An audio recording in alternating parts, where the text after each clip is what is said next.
I'm here to tell you that movement is more than just b-hop, surfing, and long jumps. This video is focused on improving your movement within actual competitive games. The first half covers the basics, and the second half covers the juicy nitty-gritty stuff that you want to know. But before we jump in, you need to move your ass over to SkinsMonkey. SkinsMonkey is a swaggy automated CSGO trading site. It's super easy to use. All you have to do is pick something in your inventory, check how much it's worth, and then go get something new from the monkey. What's also super nice is the filters you can use to narrow down your searches. So you can either use your skins to trade for new ones or deposit money with their 30% bonus. This becomes 35% with my code Wilson. Please use it. Along with this, you can get up to $5 free. Use my code Wilson. The link is in the description. Thank you, SkinsMonkey.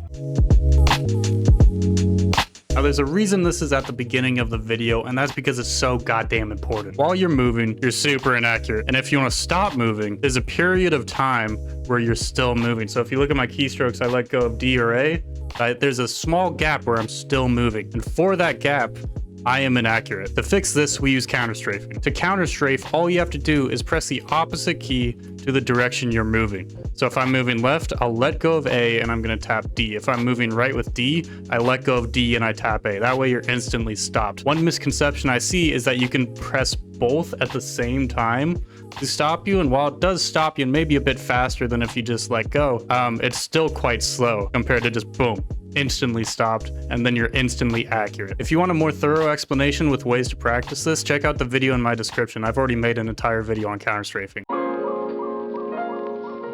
Walking with the shift key is silent and slow, which makes it bad for peeking, but it is so important for you to use this to play this game at a high level. Information is the key commodity in Counter-Strike, and shift walking withholds information from the enemy team by eliminating footsteps. I see so many cases of people where they're running when they really should be shift walking, and I'll give you 3 examples. First one is getting ready to execute a site. Before your team pops out on a site, it is so important to do it quietly, because if you make a lot of noise, you're running around, you throw a smoke, you're running around, maybe you're peeking a little bit, that's going to tell the enemy team, especially if your teammates are doing it too, that hey, we should rotate people over to B. It sounds like they're about to go B. However, if you group silently and then all throw your util at the same time and then all make sound at the same time going into sight, that's going to catch the enemy by surprise. Clutches, and especially in 1v1s, withholding information from your opponent is so strong, because at this point, neither team has much map control, right? The T planted the bomb, so we know the T's on site, and the CT could be rotating from anywhere. They could come flank, or they can come back through CT spawn. So if you're fully quiet, that means that the T has to worry about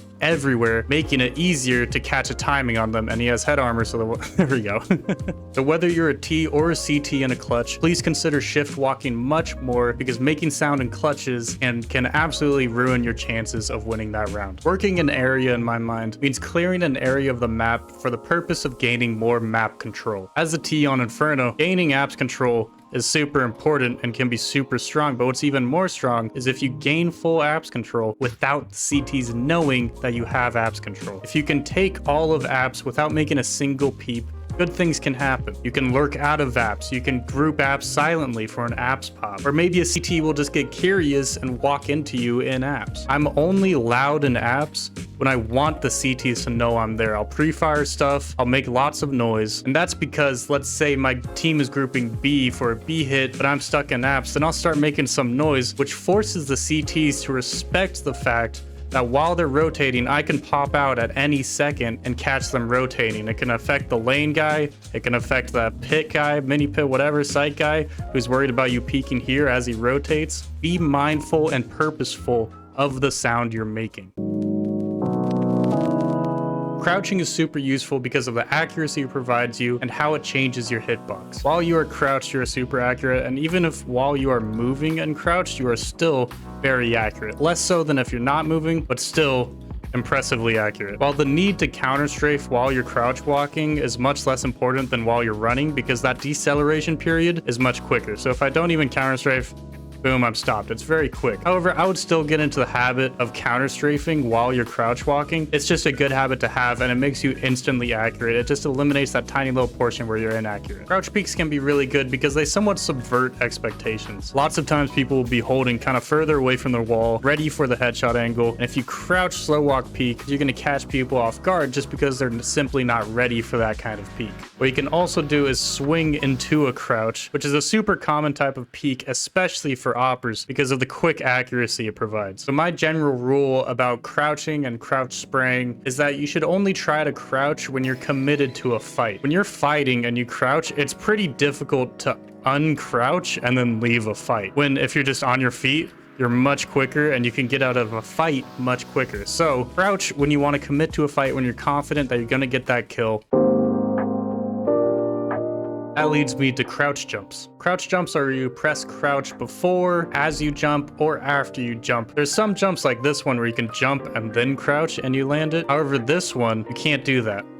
You jump and crouch, you won't make it, but if you crouch and then jump, you're gonna make it. I can't provide you with a list of every single crouch jump in every single map, but it's a good habit to have to just jump and crouch anyways, because it extends your jump a little bit higher and it makes a lot of jumps just much easier.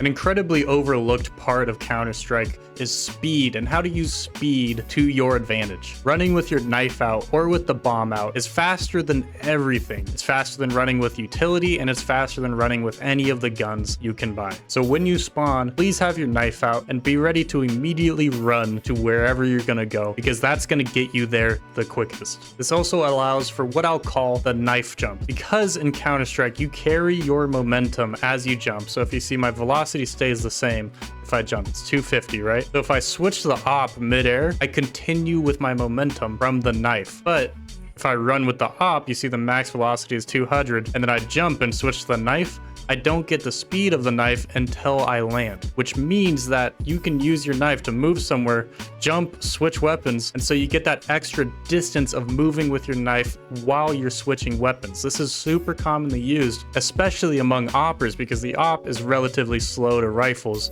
So if you want to level up your movement with the op, use this method. Another area where speed really comes into play is peeking. I covered this briefly in my peeking video, but if you haven't seen it, I'll do it again quickly. In Counter-Strike, from a stopped position, once you move, you will accelerate up to your top speed with whatever gun, knife, bomb, util, whatever you're holding. So with the AK, that's 215 units. So when you peek, it can be often better to start further away from the angle. So if I want to peek right side mid, I'm going to start further away, swing out, boom. And so while I'm peeking, I'm at that top speed of 215 units. But if I start close to the angle and then swing, my peek leaving the cover is much slower, which makes it much easier for my opponent to hit me. This is kind of what's known as a Xanterra's peek, where you swing at that top velocity. So you swing wide and fast, you have your crosser ready, and you instantly counter strafe and obviously one tap your opponent. These swings can be super hard to deal with and are super scary because they're so goddamn fast and hard to react to.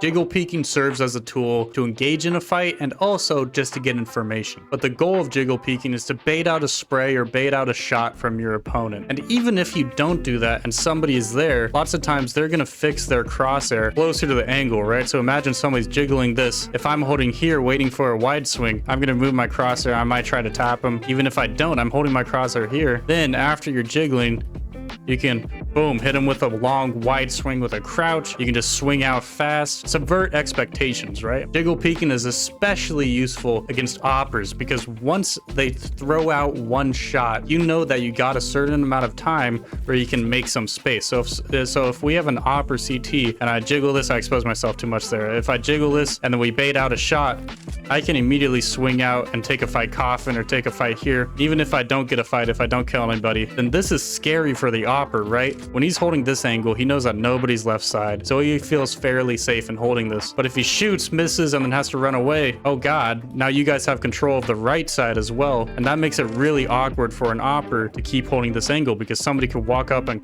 kill him. Even if he goes towards coffin and he peeks coffin, he has much more space to worry about because you've gained that space from baiting out a shot with jiggle peeking. An alternative to jiggle peeking, you can also use jump peeks, jump and strafe peaks where you jump out and you strafe around. If you look at my keyboard, the air strafe, once you jump, let go of W. Use your mouse to control yourself and use A and W to push you to either side. So if I want to jump out, swing left side and come around to the right, I'm going to jump A and then press D. And it's best to do when you're going at full speed, right? Just so that you're extra fast. So if I want to bait out a shot from the upper, I can jump around, boom, I'm quick. I can get a quick glimpse of him. These are used more so as a bait and an information gathering thing than as a way to start a fight, right? So if I'm doing that, I just want a glimpse of them. I want the information. I want them to be scared that I'm close. So if I do that and then my buddy comes behind me and swings right after I do that jump strafe, the opponent, they're crosshair. They're going to be worried about me. They see me jump. Maybe they try to panic and shoot me. And then boom, my buddy swings out and kills this guy holding corner. Jump peaks are also a great way to gather information that somebody's coming towards you in a fairly safe way, right? So if I want to know somebody's coming towards apps and I just stand up here, I'm going to be ready for a fight, right? Or I can jump peek and just get the info that they're coming this way, right? But a lot of people mess this up because they'll do jump peaks like this. And these kind of peaks are really easy to get a kill on, right? Imagine an operator comes up here and posts up on apps and I start doing these jump peaks. It's gonna be super easy for him to get a hit. So in general, it's best to do jump peaks using AD, right?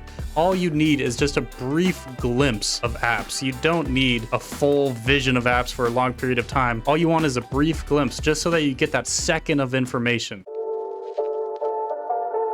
I have to throw an obligatory fuck ladder movement. I hate ladders, they're super awkward and clunky, but there are certain ways you can make them easy and fast. The first one is that when you're going up a ladder, to go up a ladder as fast as possible, you want to look at a diagonal towards the ladder, the left or right side, and then you're going to hold the key that's in the direction of the ladder. So if I'm looking up and to the left, I'm going to hold D and W and look diagonally, and that's going to go faster than if I just hold W up a ladder. Up and to the right, I'm going to hold A and W, and that's going to go faster than just holding W. What you should also get used to is sliding off of ladders. So if I go up this ladder, I want to slide off of it. So I go to the right and bounce here, because if you don't, you're just going to pop up in the air, and that's going to block anybody coming behind you on the ladder. So to slide off, you're just going to do the diagonal, and then once you get to the top, you can let go of W and just hold the direction that you want to slide off. So I'll hold D and then I'll slide off to the right side. Another ladder thing that you should know is that if you jump towards a ladder,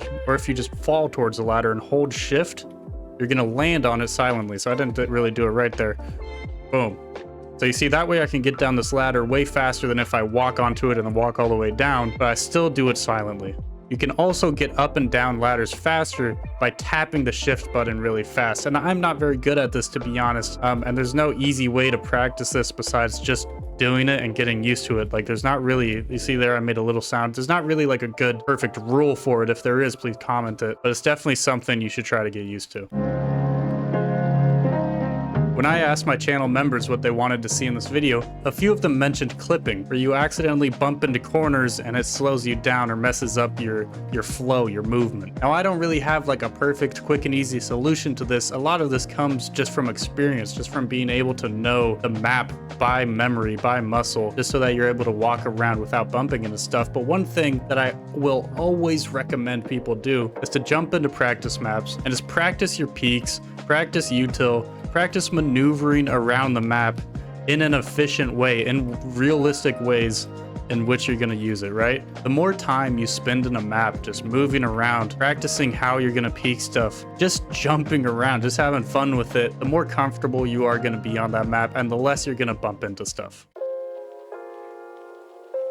When I was doing a demo review for somebody in my Discord, which you should join by the way, he pointed out that there's something about how high elo players move. There's a certain something to their movement. I'm paraphrasing here, but my goal for the second half of the video is to get into the nitty-gritty stuff that separates high elo player movement from everybody else. A huge part of leveling up your movement is taking your finger off the W key and using A and D much more. Now this is for a couple of reasons. Firstly, shooting at somebody who's moving towards you is much easier than shooting at somebody who's moving horizontally across your screen. Moving with A and D only also allows you to instantly counterstrafe when you're ready. If I hold W and A, I have to counterstrafe with A and S, and while it's possible, it's much more awkward and results in a much worse kind of peak. What's also super important and what creates a big difference in players is that you need to apply this not only when you're peaking, but when you're getting ready to be peaked. So if I'm mid-sight, notice how I'm going to avoid holding W or S as much as possible. I'm going to throw in little crouches, and I'm just going to focus on A and D. So whenever I'm getting peaked, I'm ready to instantly counterstrafe. And if they peak while I'm moving left and right. I'm not moving forward, back. It creates a much harder shot for them to hit, and you have the opportunity to counterstrafe and become instantly accurate.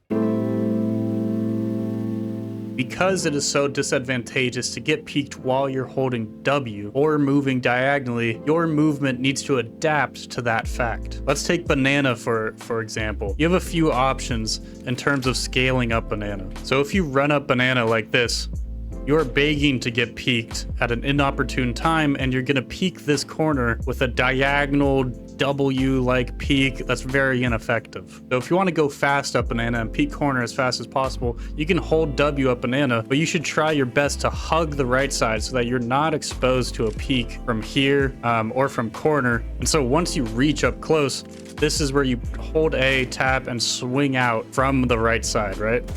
Obviously, this is best to do when you have a molly down car, or maybe you have an op or somebody from ramp holding car, because you're exposed to car the whole time. So you want to eliminate that option, run all the way up, and then boom, you're swinging out fast for a corner peak.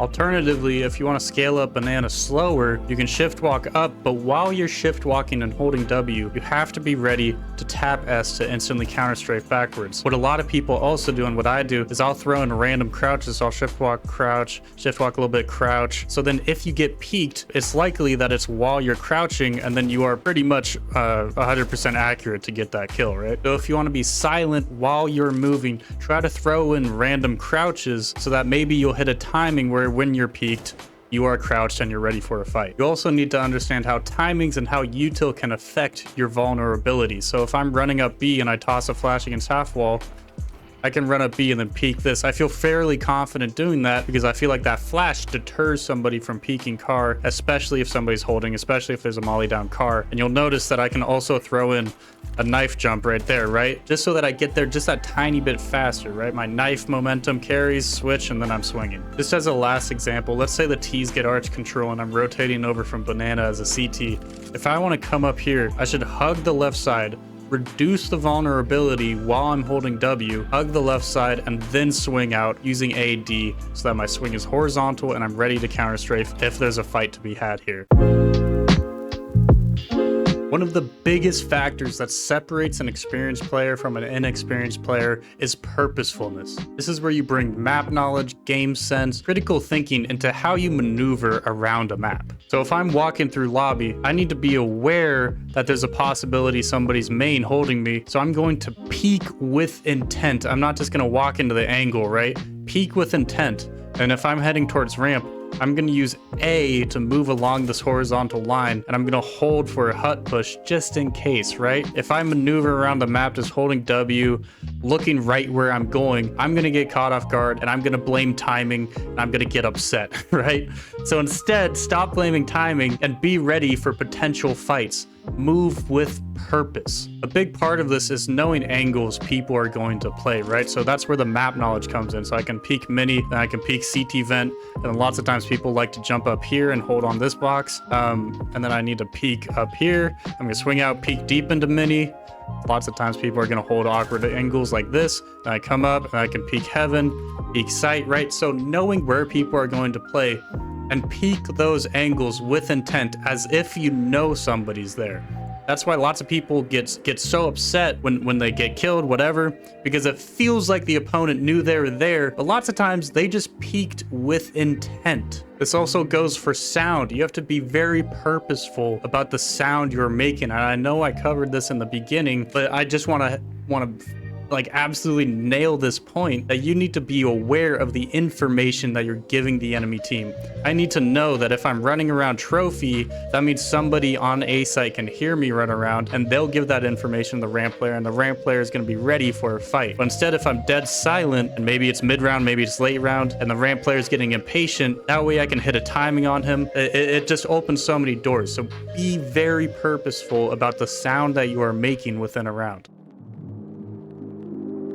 One thing you absolutely need to practice and use are silent peeks without pressing shift or crouch. I'm not exactly sure how the game calculates when you're going to make a footstep. I think it's once you pass a certain velocity. I don't know. If you know, comment it. But this is more something that you can feel out in game. So if I want to peek CT silently, I can peek out like that, right? Maybe the T's are running up, they're running up here, and I want to peek out silently, but I also want the peek be faster than a shift or a crouch walk peek. I can still peek out silently and faster without making a peep. One of the more niche movement techs is Jiggle spraying. So this is where you tap A and D over, and you can still spray accurately, because your spray only becomes inaccurate once you pass a certain velocity. And if you jiggle back and forth, you see my velocity doesn't go very high, so I don't surpass that minimum velocity that makes my spray inaccurate. So I can spray like this and jiggle back and forth. Admittedly, it does make spraying a little bit more difficult, but I would highly recommend using this only in like close quarter situations, more chaotic situations, or maybe somebody peeks me banana, I'm already moving, and then I could just do that little jiggle spray. This makes it just a bit harder for your opponent to hit you. Another niche movement tech that's worth knowing and getting used to is spray transferring while moving. Now this one's pretty tricky, but essentially, as you spray, when you move, your spray becomes inaccurate. But if you stop moving while you spray, your spray then becomes accurate again. This allows you to spray transfer while you're moving without having to stop spraying and then re-up it. So for example, if I'm planting the bomb on A and I come up and I see this guy, I can start spraying at this guy and I hear this guy. I can swing out counterstrafe, and then my spray then becomes accurate once I counterstrafe, and I can get both of those kills while still moving. Thanks for watching the video. Here are some other videos that I mentioned within this video. A huge thank you to my channel members. They're scrolling on by. Whee! They're awesome. Thank you for supporting me. Have an amazing day and good luck. Have fun on all your future games.